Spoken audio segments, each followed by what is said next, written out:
यह संवाद हमें मन और मस्तिष्क की प्रकृति के बारे में एक गहन खोज में ले जाता है। जिद्दू कृष्णमूर्ति यहाँ पूछते हैं, क्या हम स्वयं को, अपनी सोच, अपनी गतिविधियों को बिना किसी केंद्र, बिना किसी देखने वाले के देख सकते हैं?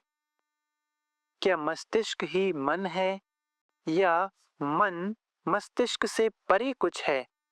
और क्या प्रेम, करुणा जैसी अत्यंत सूक्ष्म और गहरी अवस्थाएं केवल मस्तिष्क की उपज हैं या उनका स्रोत कहीं और है?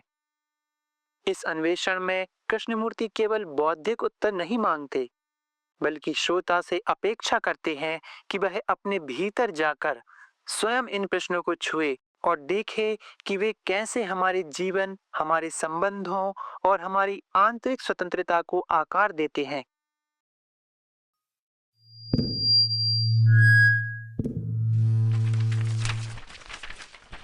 मन या माइंड क्या है?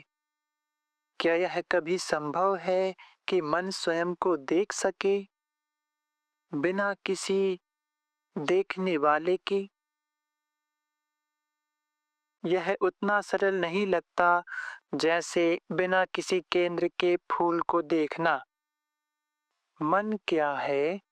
क्या यह कभी संभव है कि यह स्वयं को देख सके बिना किसी देखने वाले के? यह उतना सरल नहीं लगता जैसे बिना केंद्र के फूल को देखना, है ना? आपने प्रश्न समझ लिया? हाँ? क्या आप कृपया मुझे बता सकते हैं? मन क्या है? माइंड क्या है? और मस्तिष्क क्या है? क्या मस्तिष्क ही मन है या मन ही मस्तिष्क है? यह एक प्रश्न है। दूसरा प्रश्न है, क्या मस्तिष्क, क्या विचार अपनी ही गतिविधि को चलते हुए देख सकता है?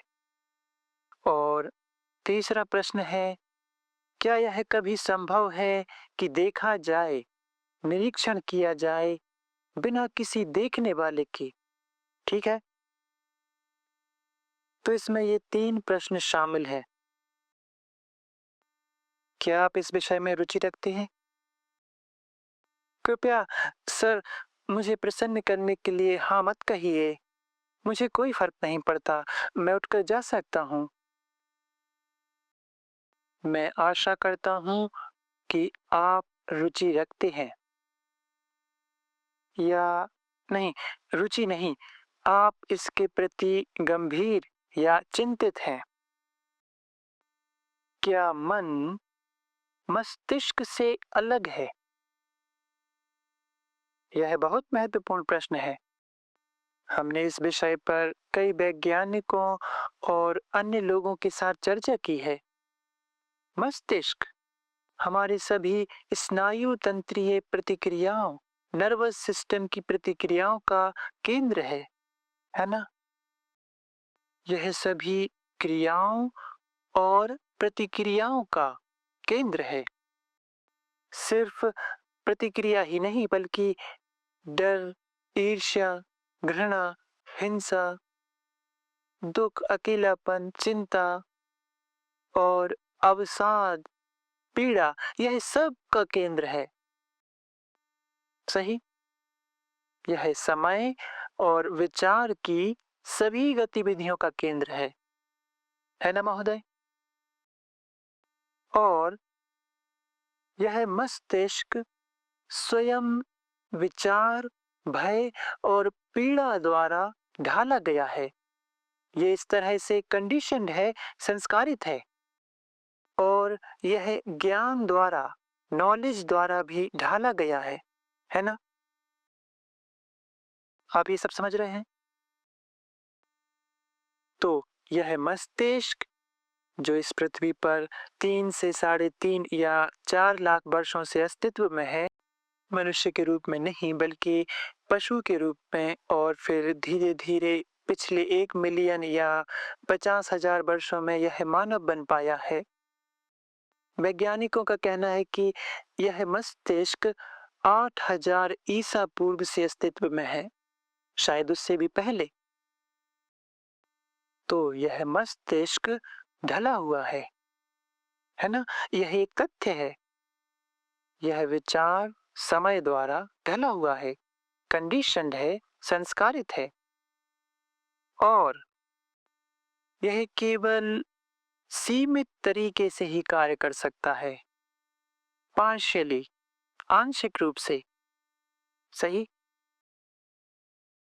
अगर आप एक इंजीनियर के रूप में विशेषज्ञ हैं, तो आपका मस्तिष्क जीवन भर केवल उसी दिशा में काम करेगा। अगर आप पैसे में रुचि रखते हैं, तो यह उसी दिशा में काम करेगा। सही?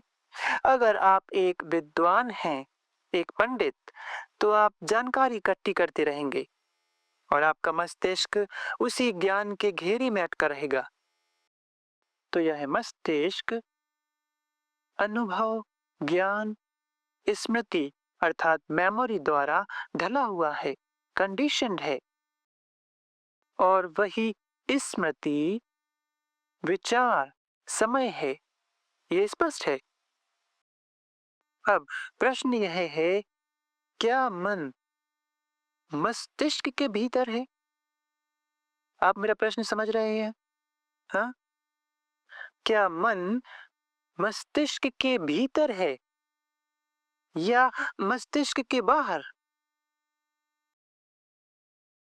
देखिए, मैं इसमें ज्यादा नहीं जाऊंगा, यह विषय लंबा हो सकता है क्योंकि अभी तक हमने इसकी चर्चा नहीं की है। मुझे उम्मीद है हम कभी करेंगे क्योंकि देखिए महोदय, क्या प्रेम मस्तिष्क के भीतर है? इस प्रश्न का उत्तर दीजिए। क्या प्रेम, करुणा और मैं सहानुभूति या दया, कोमलता की बात नहीं कर रहा। प्रेम में शायद ये सब गुण हो, लेकिन मस्तिष्क सीमित और ढला हुआ है, कंडीशन है ना? तो अगर प्रेम मस्तिष्क के भीतर है, तो प्रेम सीमित होगा, ढला हुआ होगा। ठीक है? और क्या प्रेम सीमित होता है?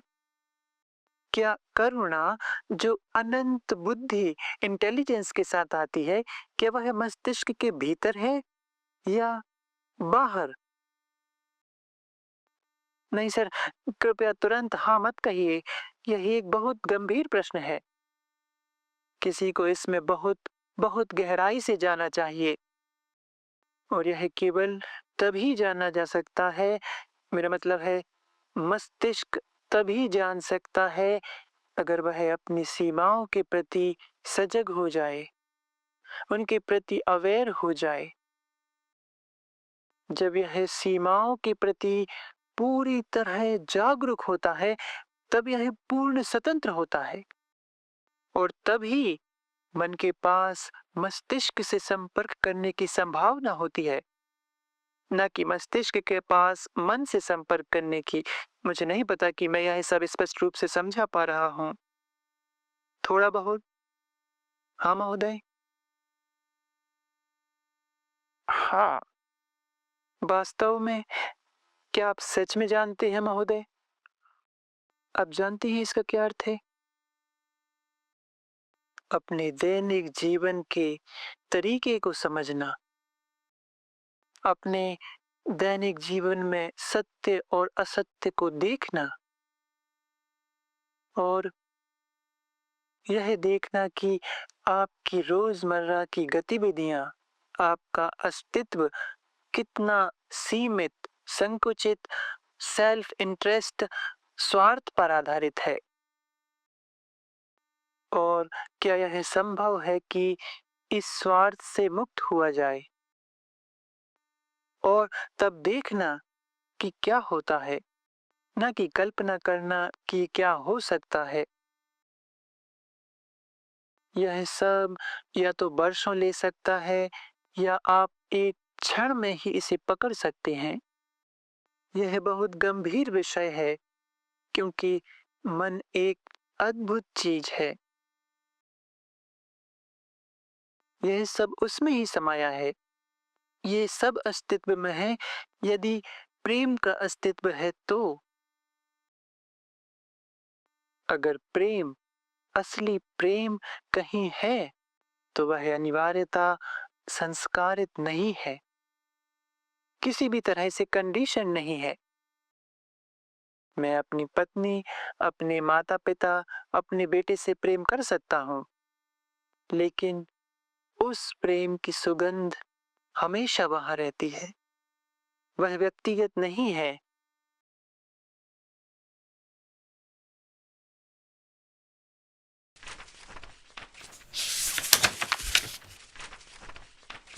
प्रश्न सरल लगता है, मन या माइंड क्या है? लेकिन जैसे ही हम इसे गहराई से देखते हैं, पाते हैं कि यह फूल को देखने जैसा सरल नहीं है। फूल को देखना हम बिना किसी केंद्र, बिना मैं के कर सकते हैं, लेकिन जब बात स्वयं को देखने की आती है, तब हम अक्सर किसी केंद्र, किसी छवि, किसी विचार के माध्यम से देखते हैं। कृष्णमूर्ति पूछते हैं, क्या हम विचार को उसकी गतिविधि में चलते हुए देख सकते हैं? क्या हम बिना किसी दृष्टा के देख सकते हैं? वे मस्तिष्क की सीमाओं की बात करते हैं। यह ढला हुआ है, समय और अनुभव से गढ़ा गया है और इसलिए सीमित है। अगर हम जीवन भर एक ही दिशा में चलते हैं, जैसे धन की खोज, विद्वानता या किसी पेशे की विशेषज्ञता, तब हमारा मस्तिष्क उस क्षेत्र में कैद हो जाता है। स्मृति, विचार और ज्ञान, ये सब मस्तिष्क की गतिविधियां हैं और ये सीमित दायरे में ही काम कर सकती हैं। लेकिन क्या मन केवल मस्तिष्क के भीतर है? यहाँ कृष्णमूर्ति एक अत्यंत गहरा प्रश्न उठाते हैं। अगर प्रेम, जो करुणा और अनंत बुद्धि के साथ आता है, मस्तिष्क का ही हिस्सा है, तो वह भी सीमित होगा। और क्या प्रेम सीमित हो सकता है? इसका उत्तर जल्दबाजी में नहीं देना चाहिए। यह एक गंभीर खोज है। केवल जब मस्तिष्क अपनी सीमाओं को पूरी सजगता से देखता है, तभी वह स्वतंत्र हो सकता है। और तब मन मस्तिष्क से संपर्क कर सकता है, न कि मस्तिष्क मन से। कृष्णमूर्ति अंत में कहते हैं कि क्या यह सब वर्षों में लगातार धीरे-धीरे समझा जाएगा या फिर यह एक क्षण में देखा जा सकता है? यह हमारी अपनी जीवन शैली को, हमारे दैनिक जीवन के सत्य और असत्य को पूरी ईमानदारी से देखने पर निर्भर करता है। जब हम स्वयं के संकुचित, स्वार्थपूर्ण जीवन को देख लेते हैं और उससे मुक्त हो जाते हैं, तभी प्रेम की वह सुगंध, जो व्यक्तिगत नहीं सार्वभौमिक है, हमारे जीवन में उतर सकती है।